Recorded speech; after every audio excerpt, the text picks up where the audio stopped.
Hello friends, आज हम start करेंगे very important chapter issue of shares.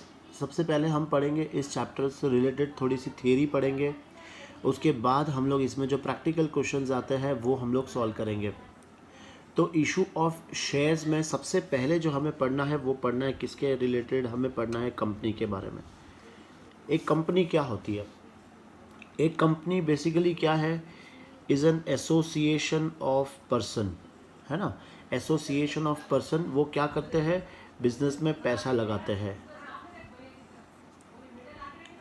Correct ना। जो भी कंपनी में मेंबर बनता है, मतलब जो कंपनी में पैसा लगाता है, उसे हम क्या कहते हैं? Shareholders. और ये शेयर होल्डर्स क्या करते हैं? कंपनी के शेयर्स खरीदते हैं, तब वो लोग क्या बन जाते हैं? Shareholders. और याद रखना, shareholders are the owners of the company. वो कंपनी के कौन होते हैं? मालिक होते हैं। तो कंपनी से रिलेटेड अगर हम पढ़ रहे हैं तो इसके हम कुछ फीचर्स भी देखेंगे।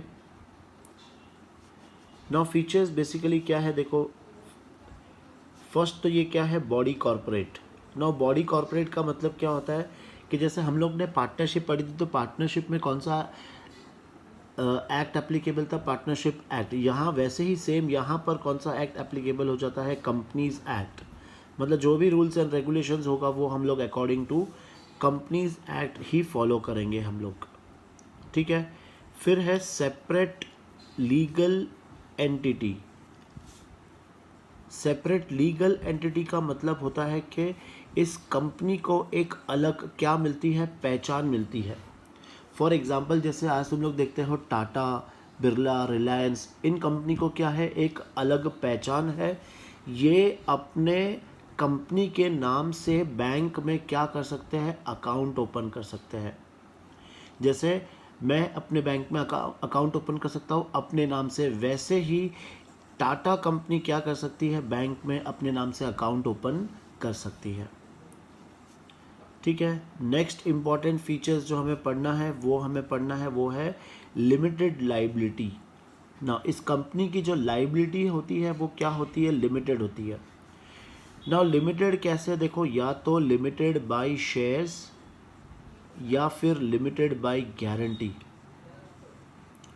मतलब इसमें जो मेंबर्स होते हैं, जो शेयर होल्डर्स बनते हैं, उन्होंने जितने का शेयर्स खरीदा है या फिर उन्होंने जितने की गारंटी दी है, उनकी लाइबिलिटी वहीं तक लिमिट है। उसके ऊपर उनसे कोई भी पैसा नहीं लिया जाता। इसलिए हम कहते हैं कि यहाँ पे जो लाइबिलिटी होती है वो क्या होती है? लिमिटेड होती है। फिर नेक्स्ट इम्पॉर्टेंट इसमें हमें फीचर देखना है तो वो है परपेचुअल सक्सेशन। ये सब चीज़ 1 मार्क्स के लिए भी हो सकता है, याद रखना। सेकेंड थिंग, एमसीक्यू में भी आ सकते हैं। परपेचुअल सक्सेशन का मतलब क्या होता है? फॉर एग्जांपल, अगर मान लो आज एक डॉक्टर प्रैक्टिस कर रहा है और अगर इस डॉक्टर की डेथ हो जाती है तो वो जो बिजनेस है वहीं पर क्या हो जाएगा? स्टॉप हो जाएगा। क्यों? अगर मान लो इसका कोई बेटा भी है और अगर वो बेटा डॉक्टर नहीं है तो क्या वो ये बिज़नेस कर पाएगा? नहीं, बिल्कुल भी नहीं। तो वहाँ पे क्या होगा? इस डॉक्टर का बिज़नेस तो वहाँ पे बंद हो गया। मतलब इसकी डेथ के वजह से वो बिज़नेस क्या हो गया? बंद हो गया। लेकिन कंपनी में ऐसा नहीं होता है। परपेचुअल सक्सेशन का मतलब ये है कि अगर वहाँ पर किसी ओनर की डेथ भी हो जाती है तो भी वो कंपनी क्या होगी? चलती रहेगी। करेक्ट। उसके शेयर्स हम किसी और को बेचेंगे, इससे वो कंपनी क्या रहेगी? चलती रहेगी। कंपनी के पास अपनी खुद की क्या होती है? एक कॉमन सील होती है। कॉमन सील का मतलब स्टैम्प वगैरह जो होता है, तो मतलब वो किसी और के साथ क्या कर सकते हैं? एग्रीमेंट वगैरह कर सकती है। करेक्ट। कॉमन सील के बाद हमें याद रखना है कि उनके जो शेयर्स होते हैं वो क्या होते हैं? Transferability of shares. मतलब हम उनके शेयर्स को क्या कर सकते हैं? ट्रांसफ़र कर सकते हैं, बेच सकते हैं। जैसे किसी के पास 100 शेयर्स पड़े हैं तो वो 100 शेयर्स का कंपनी का मालिक है, तो वो ये शेयर्स किसी और को क्या कर सकता है? ट्रांसफ़र कर सकता है। तो वो आ जाएगा अपना ट्रांसफरेबिलिटी ऑफ शेयर्स। और लास्ट जो पॉइंट है इसमें, मे स्यू और बी स्यूड, इसका मतलब होता है कि केस फाइल करना। मतलब हम कंपनी के ऊपर भी केस कर सकते हैं और कंपनी भी हमारे ऊपर केस कर सकती है। ठीक है, तो ये सारे हैं फीचर्स जो हमें याद रखने हैं। इसके बाद जो हम इसमें टॉपिक पढ़ेंगे वो पढ़ेंगे kinds of companies. Kinds of companies हो सकता है ये सब आए तुम्हारे 1 मार्क्स के लिए, है ना, कि kinds of company, explain the kinds of companies, तो वो वहाँ पर तुम्हें ये लिखना है। तो सबसे फर्स्ट तुम्हें याद रखो कि on the basis of liability, question में आ सकता है कि explain kinds of company on the basis of liability. अगर मुझे लाइबिलिटी के बेसिस पे कंपनी को डिवाइड करना है तो वहाँ पर हम अपनी कंपनी को 3 पार्ट में डिवाइड करेंगे। Company limited by shares, company limited by guarantee, और तीसरी जो होती है वो होती है अनलिमिटेड कंपनी। अनलिमिटेड कंपनी, ये फर्स्ट तो पार्ट तो हम लोग देख ही चुके हैं। लिमिटेड बाय शेयर्स, इसका मतलब होता है कि यहाँ पर जो मेंबर बनता है, जो शेयर होल्डर बनता है, उसकी लाइबिलिटी कहाँ तक लिमिट है, जितने का उसका शेयर्स है बस, उसके ऊपर उसको कोई भी पैसा कंपनी को नहीं देना है उसकी प्राइवेट प्रॉपर्टी सेल करके, अगर कंपनी को लॉस हो जाता है तो। यहाँ पर क्या है, यहाँ पर कंपनी जो शेयर होल्डर की जो लाइबिलिटी होती है कहाँ तक लिमिट है, उस जितनी उन्होंने गारंटी दी है। फॉर एग्जांपल किसी शेयर होल्डर ने बोला कि मैं गारंटी देता हूँ 10,000 की, तो उसकी लाइबिलिटी सिर्फ 10,000 तक की है, उसके ऊपर नहीं, ठीक है। और अब है तीसरी जो कंपनी है वो है अनलिमिटेड कंपनीज। यहाँ पर सेम रूल एप्लीकेबल होता है जो इंडिविजुअल और पार्टनरशिप में होता है, कि वहाँ पर जो भी मेंबर्स हैं उनकी जो लाइबिलिटी होती है वो क्या होती है, अनलिमिटेड होती है। मतलब अगर कंपनी में लॉस है और अगर पैसा नहीं है तो उनको अपनी प्राइवेट प्रॉपर्टी बेचकर भी कंपनी का जो लॉस है वो शेयर करना पड़ेगा। तो याद रखना, on the basis of liability हम कंपनी को 3 टाइप्स में डिवाइड करेंगे। फिर on the basis of numbers,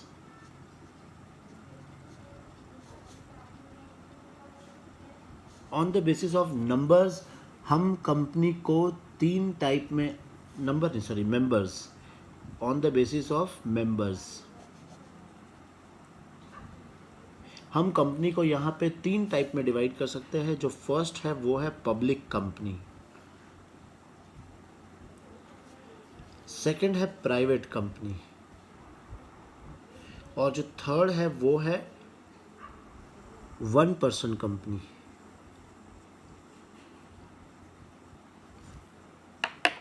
ठीक है, ये चीज़ तुम्हें याद रखनी है। प्राइवेट और पब्लिक के बारे में तो तुमने पहले भी सुन ही रखा है। कोई बता सकता है प्राइवेट और पब्लिक कंपनी के बीच में, ये तुम लोग पढ़ना, बिकॉज ये तुम्हारे आ सकते हैं डिस्टिंग्विश बिटवीन में, कि distinguish between private company and public company, या फिर 1 पर्सन कंपनी, ऐसे डिस्टिंग्विश बिटवीन आ सकता है। तो मैं तुम्हें जो नोट्स भेजूँगा उसमें मैंने ये डिस्टिंग्विश बिटवीन बना रखा है, तुम लोग उसको लर्न कर लेना अच्छे से, ठीक है। और ऐसी ही थियरी तुम्हें, यही सब थियरी कहीं से भी बीच बीच में पूछकर कभी भी आ सकते हैं, तो वो चीज़ का तुम्हें ध्यान रखना है। और जैसे तुम लोग स्टार्टिंग में नोट्स देखकर सब चीज़ ये पढ़ सकते हो। तो अब देखो इसमें हम लोग डिस्टिंग्विश करेंगे कैसे, एकदम सिंपल है। सबसे पहले पब्लिक कंपनी की अगर मैं बात करूँ तो नंबर ऑफ मेंबर्स यहाँ पर कितने हो सकते हैं, number of members public company में, तो मिनिमम यहाँ पर होते हैं 7, और मैक्सिमम कोई लिमिट नहीं है, मैक्सिमम कितने भी मेंबर्स हो सकते हैं। प्राइवेट कंपनी की अगर हम बात करेंगे तो मिनिमम 1, और मैक्सिमम कितने हो सकते हैं, तो मैक्सिमम 200। और 1 पर्सन, नाम से ही पता चल रहा है कि वहाँ पे सिर्फ 1 पर्सन है, तो ओनली 1 पर्सन यहाँ पे हो सकते हैं, ठीक है। फिर डिस्टिंग्विश बिटवीन याद रखना है कि ट्रांसफ़र ऑफ शेयर्स, देखो ये सब एमसीक्यू में भी काम आएंगे। पब्लिक कंपनी के जो शेयर्स है वो इजीली ट्रांसफ़र कर सकते हैं हम लोग एक दूसरे को, लेकिन प्राइवेट कंपनी के शेयर्स और 1 पर्सन कंपनी के शेयर्स हम लोग ट्रांसफ़र नहीं कर सकते हैं, ठीक है। फिर इसके बाद तुम्हें क्या याद रखना है इसमें, तो नंबर ऑफ़ डायरेक्टर्स के बारे में, नंबर ऑफ़ डायरेक्टर्स। तो पब्लिक कंपनी में मिनिमम कितने डायरेक्टर्स होने चाहिए, तो मिनिमम 3 डायरेक्टर्स होने चाहिए, और मैक्सिमम जो डायरेक्टर्स होने चाहिए वो होने चाहिए 15। प्राइवेट कंपनी में मिनिमम जो होने चाहिए वो 2 और मैक्सिमम यहाँ पर भी 15, ठीक है। और 1% में भी हम लोग यहाँ पर मिनिमम 2 और मैक्सिमम 15,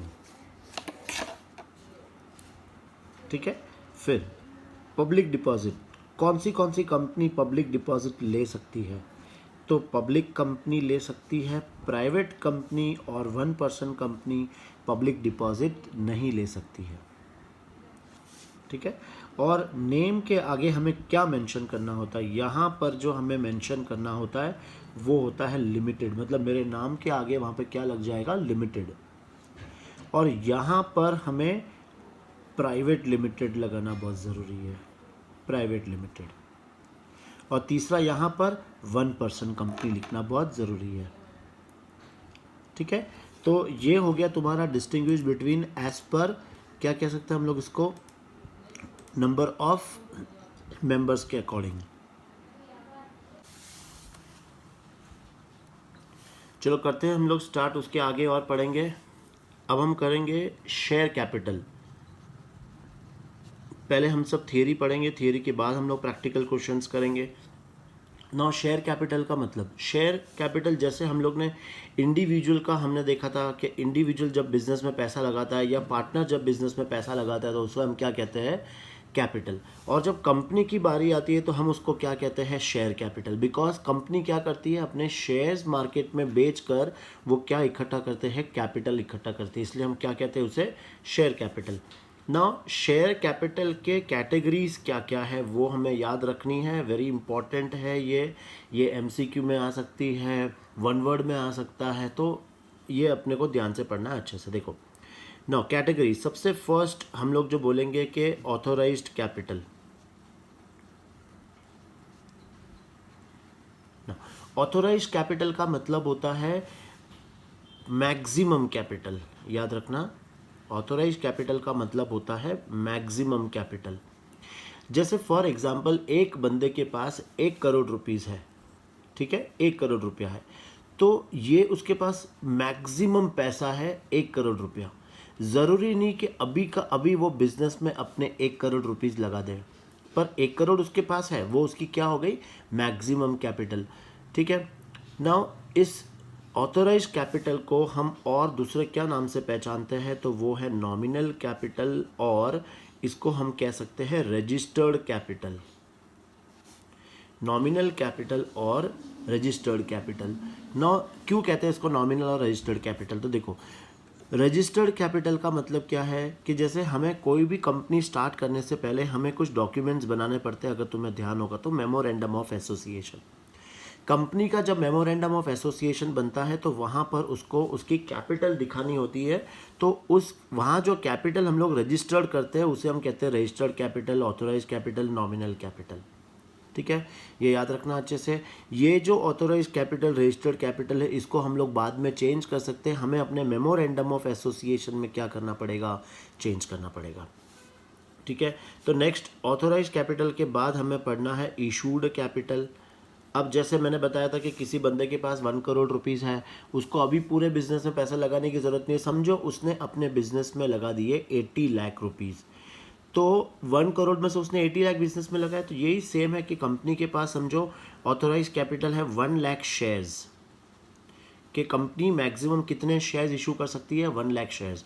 उस 1 लाख शेयर्स में से उसने अभी कितने मार्केट में इशू किए है, उसको कहते हैं इशूड कैपिटल।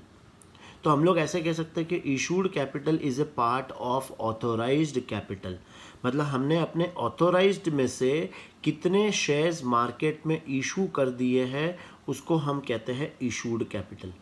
अगर मैंने सारे शेयर इशू कर दिए तो मेरा ऑथोराइज्ड कैपिटल और मेरा इशूड कैपिटल क्या होगा? सेम होगा, ठीक है। और जितने शेयर्स मैंने इशू नहीं करे उसको हम क्या कहते हैं? Unissued capital. ये हमें लिखना नहीं होता है, सिर्फ एक टर्म बता रहा हूँ मैं कि अनइशूड कैपिटल किसको कहते हैं। अगर एग्जाम में आ जाता है कि what do you mean by unissued capital, तो अनइशूड मतलब का याद रखना, the authorise capital which is not offered for public subscription, मतलब अभी तक जो हमने मार्केट में नहीं बेचा है उसको हम कहते हैं अनइशूड कैपिटल। ये अनइशूड कैपिटल हम लोग इन फ्यूचर कभी भी इशू कर सकते हैं, ठीक है ना। इशूड कैपिटल के बाद फिर हम लोग देखेंगे सब्सक्राइब्ड कैपिटल। सब्सक्राइब्ड कैपिटल ना, अब देखो सब्सक्राइब्ड कैपिटल का मतलब क्या होता है। सब्सक्राइब कैपिटल का मतलब जैसे कंपनी ने तो इशू कर दिए 80,000 शेयर्स, अब ज़रूरी नहीं कि सारे शेयर्स कंपनी के बिक जाए, या हो सकता है कि सारे बिक गए। तो अब सब्सक्राइब कैपिटल क्या होता है कि मार्केट में जितने शेयर्स इशू करे हैं उसमें से कितने लोगों ने खरीद लिए है, उसको हम कहते हैं सब्सक्राइब्ड कैपिटल, ठीक है। अब ये किसका पार्ट है, तो हम लोग कह सकते हैं कि ये है हमारा इशूड कैपिटल का पार्ट, करेक्ट ना। सब्सक्राइब्ड कैपिटल भी हमेशा याद रखना, या तो इशूड कैपिटल के सेम होगा या इशूड कैपिटल से कम होगा, कभी भी सब्सक्राइब्ड कैपिटल इशूड कैपिटल से ज़्यादा नहीं हो सकते, करेक्ट। ये याद रखना तुम लोग, सिंपल सी बातें हैं बहुत। फिर है कॉल्ड अप कैपिटल।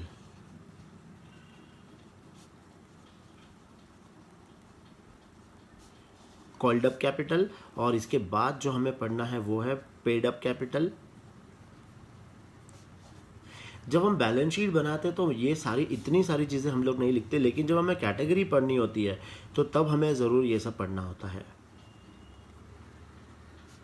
देखो अब सब्सक्राइब्ड कैपिटल का मतलब समझना, कंपनी ने यहाँ पे 80,000 तो इशू किए थे, लेकिन जो खरीदने वाले आए वो खाली आए, कितने आए, 60,000 शेयर्स खरीदने वाले आए, ठीक है। अब एक शेयर्स है समझो यहाँ पे 10 रुपीज़ का, 10 ईच, है ना। इसका मतलब क्या है, कंपनी को लोगों से हर शेयर्स के पीछे कितने लेने हैं, 10 रुपये लेने हैं।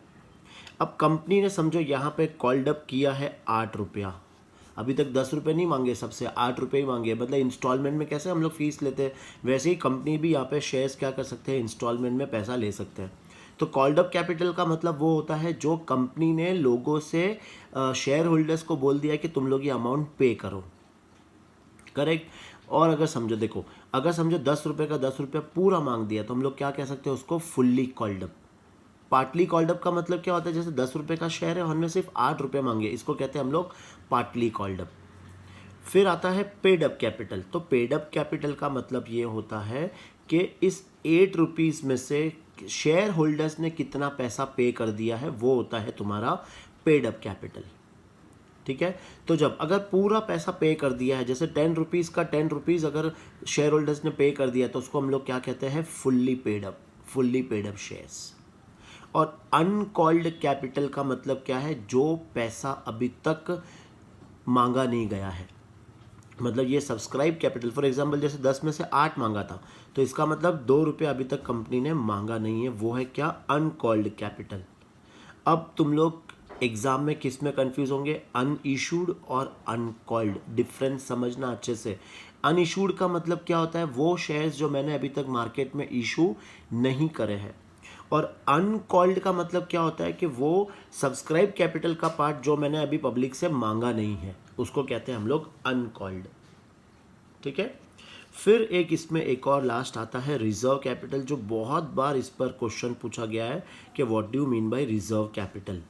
ना, रिजर्व कैपिटल का मतलब सिंपल है कि ये शेयर्स का वो पार्ट है जो अभी तक हमने मतलब इशू नहीं करा है। वो इशू कब करेंगे हम लोग, जब हम लोग अपने बिजनेस को क्या करते हैं, वाइंडिंग अप करते हैं, वाइंडिंग अप, ठीक है।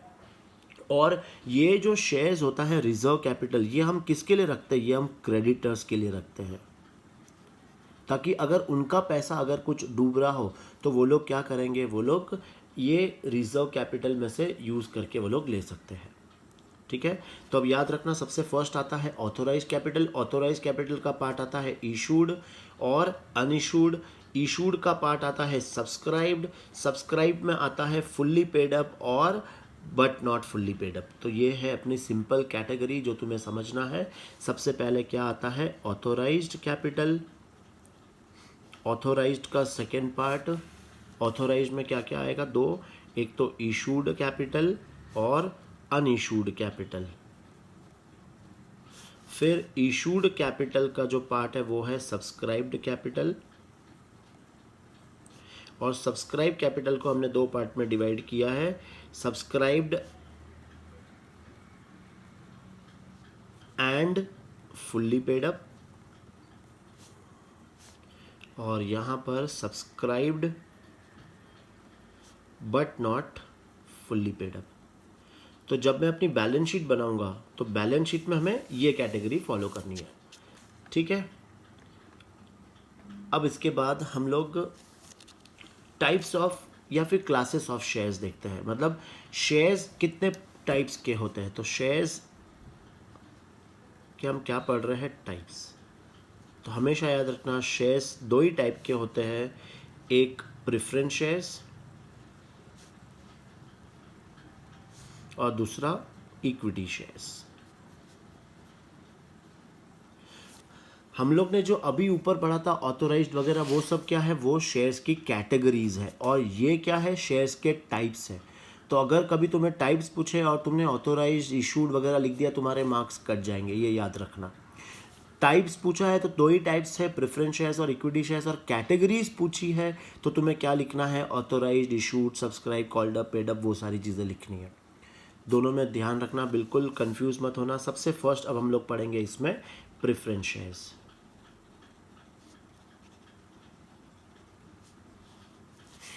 प्रेफरेंस शेयर्स देखो, जब भी हमारे पास अगर समझो कुछ पैसा है, कुछ अमाउंट अगर हमारे पास है, तो हमारे पास हमेशा कुछ बहुत सारे ऑप्शंस होते हैं हमारे पास। जैसे मेरे पास पैसा पड़ा है तो हम जाके मूवी देख लेंगे, हम जाके कुछ फास्ट फूड खा लेंगे, या फिर हम लोग कुछ बुक्स वगैरह परचेज कर लेंगे, या फिर हम कहीं पर इन्वेस्ट कर देंगे। अब सबके अपने अपने बेनिफिट है, करेक्ट है ना। जैसे अगर मैंने मूवी देख ली तो मुझे क्या होगा, इंटरटेनमेंट तो मिलेगा लेकिन मेरा पैसा गया। फास्ट फूड खा लिया तो मेरे को, हाँ मेरा भूख तो मिट जाएगी लेकिन मेरा पैसा गया। बुक्स में इन्वेस्ट कर दिया हमने तो हम लोग उस बुक्स को बार बार पढ़ सकते हैं। कहीं इन्वेस्टमेंट कर दिया तो मैं ये सारी चीज़ें नहीं कर सकता हूँ, बस मुझे इंटरेस्ट मिलता रहेगा। तो फ़ायदे भी है और नुकसान भी है। तो वैसे ही दो टाइप के शेयर्स होते हैं, प्रेफरेंस शेयर्स और इक्विटी शेयर्स। दोनों में अपना अपना बेनिफिट है ना। हम चाहे ये शेयर्स खरीदें या फिर ये शेयर्स खरीदें, पर दोनों में कुछ ना कुछ तो डिफरेंस है। वो डिफरेंस हम लोग देखेंगे, आइडेंटिफाई करेंगे। तो सबसे पहले हम लोग प्रेफरेंस शेयर्स की बात करेंगे। तो प्रेफरेंस शेयर्स में याद रखना कि यहाँ पर हमें दो प्रेफरेंस मिलता है, ठीक है। सबसे पहले कंपनी जब भी डिविडेंड पे करेगी तो सबसे पहले किसको पे करना होता है, प्रेफरेंस शेयर होल्डर्स को पे करना होता है। और कंपनी जब अपना बिजनेस बंद करेगी वाइंडिंग अप के टाइम पे, तो सबसे पहला पैसा भी किसको मिलेगा, तो प्रेफरेंस शेयर्स को मिलेगा। इसीलिए प्रेफरेंस शेयर होल्डर्स ओनर्स की कैटेगरी में नहीं आते हैं। ओनर्स की कैटेगरी में कौन आता है, तो इक्विटी शेयर्स आते हैं, ठीक है। अब मान लो अगर दोनों के डिफरेंस बिटवीन आ जाता है तो सिंपल पॉइंट्स याद रखना कि ये ओनर्स नहीं होते हैं, ये ओनर्स होते हैं। इनको नॉर्मली डिविडेंड पहले मिलता है, इनको बाद में मिलता है, ठीक है। और उसके बाद वाइंडिंग अप के टाइम पे इनको पहले मिलेगा, इक्विटी शेयर्स को बाद में मिलेगा, करेक्ट। ये लोग को बोनस शेयर्स मिलता है, प्रेफरेंस शेयर्स को बोनस शेयर्स नहीं मिलता है। ये सारी बातें तुम्हें याद रखनी है। छोटे छोटे क्वेश्चन आएंगे तो इसका मतलब यही है कि ज़्यादा डीप वाले क्वेश्चन नहीं पूछे जाएंगे, ठीक है। फिर अब इशू ऑफ शेयर्स का जो प्रोसेस है वो याद रखना। इशू ऑफ शेयर्स का जो प्रोसेस है, सबसे पहले कंपनी को क्या करना होता है, प्रोस्पेक्टस इशू करना होता है कंपनी को। बिना प्रोस्पेक्टस इशू किए कंपनी शेयर्स नहीं इशू कर सकती है।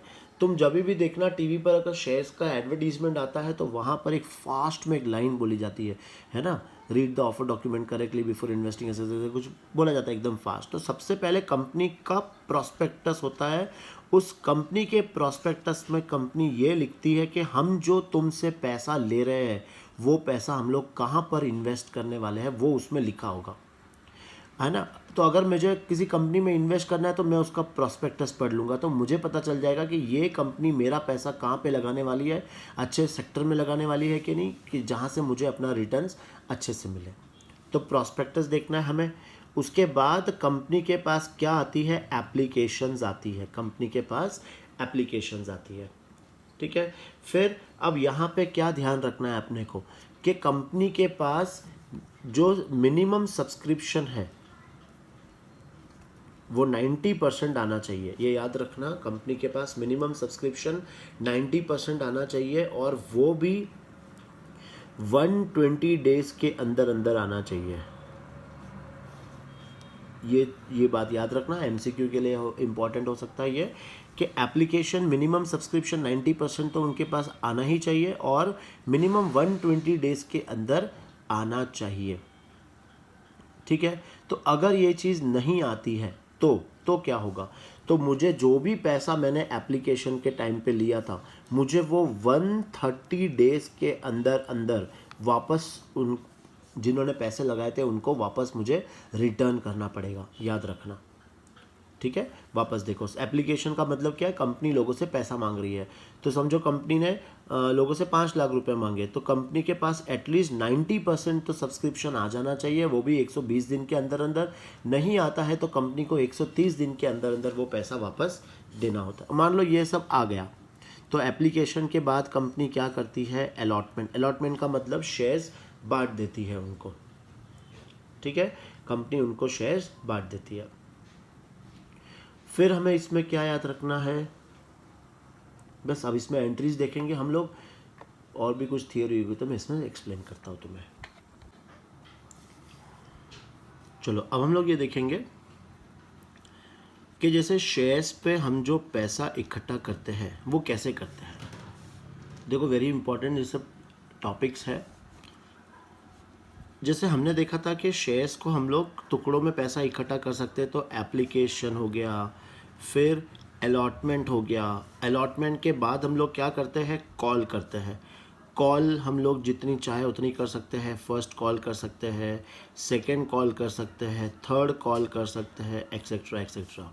ये कंपनी के ऊपर डिपेंड करता है। ठीक है, अब देखो यहाँ पे पॉइंट्स याद रखना कि एप्लीकेशन का at least 5% of the face value होना चाहिए। मतलब एप्लीकेशन के साथ में हमें कितना पैसा कलेक्ट करना है, एटलीस्ट 5%। ज़्यादा भी कर सकते हैं लेकिन एटलीस्ट 5% तो हम लोग को कलेक्ट करना ही है। ये जो हम कॉल करते हैं, है ना, first call, second call, final call, इनके बीच में एटलीस्ट 1 मंथ का तो गैप होना ही चाहिए। इनके बीच में 1 मंथ का गैप होना चाहिए। और कॉल का जो भी हम पैसा लेंगे ये 25% से ज़्यादा कभी भी नहीं होना चाहिए, याद रखना। मतलब ये जो कॉल का पैसा होगा वो 25% से कम ही होना चाहिए। 25 से ज़्यादा नहीं होना चाहिए। 25 होगा तो भी चलेगा लेकिन 25 से ज़्यादा नहीं होना चाहिए। कितना होना चाहिए, कम होना चाहिए। तो ये सब छोटी छोटी बातें हैं जो तुम्हें याद रखनी है। ठीक है, ये तुम्हें याद रखनी है। और ये जो है कि 1 मंथ का गैप होना चाहिए 25% से ज़्यादा, तो ये किस में दिया गया है, ये टेबल ए में दिया गया है। ये रूल किस में दिया है, टेबल ए में। फिर अमाउंट पे करने के लिए हमें शेयर होल्डर्स को अमाउंट पे करने के लिए हमें शेयर होल्डर्स को 14 डेज़ का नोटिस देना कंपलसरी है। 14 डेज़ का नोटिस कि 14 डेज़ के अंदर अंदर तुम्हें वो अमाउंट पे करना है। ठीक है, याद रहेगा ये सब। फिर जैसे हो सकता है कि कोई लोग पैसा पे करे, कोई पैसा नहीं पे करे, तो उसको हम लोग क्या कहते हैं, उसको हम कहते हैं कॉल्स इन एरियर्स। क्या कहते हैं हम लोग उसको, कॉल्स इन एरियर्स। जो पैसा नहीं पे करेगा उसको हम क्या कहेंगे, कॉल्स इन एरियर्स ना। कॉल्स इन एरियर्स, अगर कोई भी टाइम पे पैसा अगर नहीं पे करता है तो फिर हमें क्या करना होता है, वहाँ पर याद रखना टेबल एफ अप्लाई हो जाता है। टेबल एफ, टेबल एफ के अकॉर्डिंग क्या है कि अगर कोई भी पैसा अगर टाइम पे नहीं पे करता है तो हम उसके ऊपर क्या चार्ज करेंगे, इंटरेस्ट। वो कितना चार्ज करना है, 10% चार्ज करना है, याद रखना। हम लोग कितना चार्ज करेंगे उससे, इंटरेस्ट 10% चार्ज करेंगे। ठीक है, और कोई तो बंदा होगा जो एडवांस में भी पे करता होगा, है ना, जिसको हम क्या बोलेंगे, कॉल्स इन एडवांस। अगर कोई मुझे एडवांस में पे करता है तो उसे हम इंटरेस्ट देंगे। और इंटरेस्ट कितना देंगे वहाँ पे, 12%। मतलब ज़्यादा इंटरेस्ट देंगे, 12% इंटरेस्ट देंगे। तो अपने को बंदा क्या करेगा, टाइम पे पहले ही एडवांस में पे कर देगा, तो हम उसको 12% इंटरेस्ट देंगे। ठीक है, ये चीज़ें तुम्हें याद रखनी है, एमसीक्यू में आ सकती है। छोटी छोटी बातें हैं जो तुम्हें एमसीक्यू में याद रखनी है। फिर इसके बाद हम लोग शेयर्स में क्या क्या हमें याद रखना है, तो शेयर्स हम लोग किस पे इशू कर सकते हैं, तो हम लोग इशू कर सकते हैं पार पे और प्रीमियम पे, ठीक है। शेयर्स हम लोग इशू कर सकते हैं लमसम या फिर इंस्टॉलमेंट। लमसम का मतलब पूरा पैसा हमने एक साथ ले लिया है, ठीक है। फिर शेयर्स जो हम इशू कर सकते हैं वो कैश में इशू कर सकते हैं, या फिर हम लोग इशू कर सकते हैं consideration other than cash.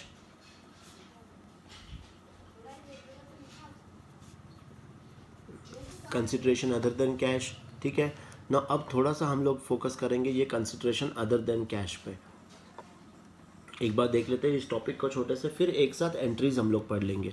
Now consideration other than cash का मतलब क्या है? कंसिडरेशन अदर देन कैश का मतलब हमने शेयर्स तो इशू करे हैं, लेकिन उसके सामने मेरे पास कैश नहीं आया है। उसके अलावा मेरे पास क्या आया है? Fix assets. मतलब मैंने क्या किया है? फिक्स एसेट्स खरीदा है और उसके बदले में मैंने क्या दे दिया है? शेयर्स दे दिया है। करेक्ट। इसलिए इसको क्या कहते हैं? Consideration other than cash. मतलब कंसिडरेशन का मतलब क्या होता है? रिटर्न। और मेरे पास रिटर्न क्या आया है? अदर देन कैश आया है। मतलब मेरे पास क्या आया है? फिक्स एसेट्स आया है, ठीक है ना। देखो अब यहाँ पर एक एमसीक्यू क्या बन सकता है वो देखो अच्छे से। जैसे हमने एसेट खरीदा, एसेट की वैल्यू है समझो 5 लाख, ठीक है। इस 5 लाख के बदले मैं क्या कर रहा हूँ? 6 लाख का क्या दे रहा हूँ? शेयर्स दे रहा हूँ। समझना अच्छे से, बहुत इंपॉर्टेंट है। मैंने एसेट्स खरीदा 5 लाख के और मैं जो शेयर्स दे रहा हूँ वो दे रहा हूँ 6 लाख का। तो ये जो मैं दे रहा हूँ ना 6 लाख, ये मेरा क्या होता है? ये होता है परचेज कंसिडरेशन। परचेज कंसिडरेशन का मतलब होता है कि कोई भी चीज़ खरीदने के सामने जो हम पेमेंट देते हैं, भले शेयर्स में दो या कैश में दो, वो मेरा क्या होता है? परचेज कंसिडरेशन, ठीक है ना। अब देखो मैं एसेट के सामने पैसा जो दे रहा हूँ वो ज़्यादा दे रहा हूँ। कभी भी कोई भी चीज़ का तुम लोग ज़्यादा कब दोगे? जब उसकी क्या होगी मार्केट में? गुडविल। तो याद रखना कि एसेट मेरा 5 लाख का है और मैं जो शेयर्स दे रहा हूँ, परचेज कंसिडरेशन दे रहा हूँ, वो ज़्यादा दे रहा हूँ, तो वो क्या होगा? गुडविल। ये तुम्हारे एमसीक्यू में आ सकता है। Excess of purchase consideration over asset is known as dash. वापस सुनना अच्छे से। Excess of purchase consideration over the value of asset, over the value of asset is dash. तो वहाँ पे तुम्हें क्या लिखना है? गुडविल, ठीक है। और अगर यही उल्टा होगा कि excess of the value of asset over purchase consideration is transfer to which account, तो यहाँ तुम्हें याद रखना है कैपिटल रिजर्व। कैपिटल रिजर्व, ठीक है। ये टॉपिक याद रखना बिकॉज ये एमसीक्यू में ज़्यादातर आने के चांसेस है इसके एमसीक्यू में। चलो एक टॉपिक और है इसमें जो थियरी पार्ट में आने के चांसेस है, वो है एम्प्लॉय स्टॉक एक्सचेंज प्लान।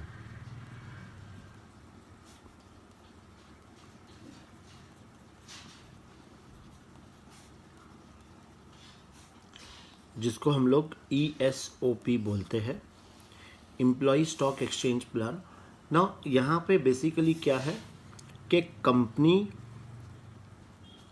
अपने एम्प्लॉयज़ को, ठीक है, या फिर अपने एम्प्लॉय डायरेक्टर को क्या देती है? ऑप्शन देती है। क्या ऑप्शंस में देती है? शेयर्स को खरीदने के लिए ऑप्शन देती है ना। तो इसमें डिफरेंस क्या है? ये तो शेयर्स तो मार्केट से भी खरीद सकते हैं।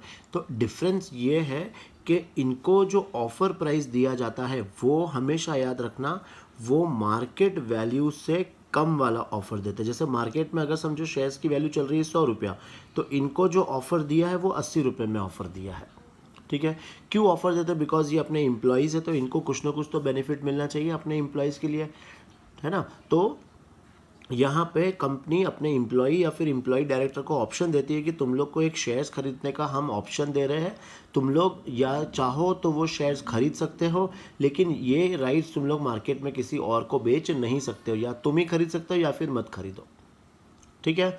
अब यहाँ पे कंपनी को एक स्पेशल रेजोल्यूशन पास करना पड़ता है पहले ये ऑप्शन देने के लिए। उस स्पेशल रेजोल्यूशन में ये लिखना होता है कि कंपनी कौन से मतलब कितने नंबर स्पेसिफाई कर रही है, कितने नंबर ऑफ शेयर इशू करने हैं, करंट मार्केट प्राइस क्या है, हम लोग कौन से प्राइस में ऑफ़र कर रहे हैं, ये सारी चीज़ें हमें स्पेशल रेजोल्यूशन में लिखनी होती है। ठीक है, तो ये याद रखना है, इसमें ज़्यादा कुछ नहीं आएगा। अगर 1 मार्क्स के लिए आता है तो तुम्हें लिखना है। और सेम इसी को भी यही कहा गया है, जो स्वीट इक्विटी शेयर्स होते हैं वो भी नॉर्मली यही होते हैं जो हम लोग अपने एम्प्लॉयज़ को ऑफ़र करते हैं ये शेयर्स। ठीक है, तो ये याद रखना इसमें। नेक्स्ट छोटा सा टॉपिक और है इसमें जो हमें थियरी के लिए पढ़ना है, तो वो है buyback of shares. Buyback of shares. Now buyback of shares का मतलब होता है कि मार्केट से अपने ही शेयर्स वापस से क्या कर लेना, खरीद लेना। या तो हम लोग अपने एग्जिस्टिंग शेयर होल्डर्स को ही बोलेंगे कि उनका शेयर्स हम लोग इतना इतना कम कर रहे हैं, या फिर हम अपने ओपन मार्केट से शेयर्स को खरीद लेंगे। ठीक है, तो सिंपल ये है कि बाईबैक का मतलब अपने ही शेयर्स मार्केट से क्या करना, खरीदना, और अपने जिससे उससे क्या हो जाएगा, शेयर कैपिटल अपना कम करना। ना सबसे पहले ये याद रखना है कि ये जो अभी टर्म्स ऑफ कंडीशन क्या होगी इसमें, कि आर्टिकल्स ऑफ एसोसिएशन में लिखा होना कंपलसरी है कि हम लोग कंपनी क्या कर सकते हैं, बाईबैक कर सकते हैं। कंपनी को एक स्पेशल रेजोल्यूशन पास करना पड़ेगा बाईबैक करने से पहले कि हम लोग इतने इतने शेयर्स बाईबैक कर रहे हैं।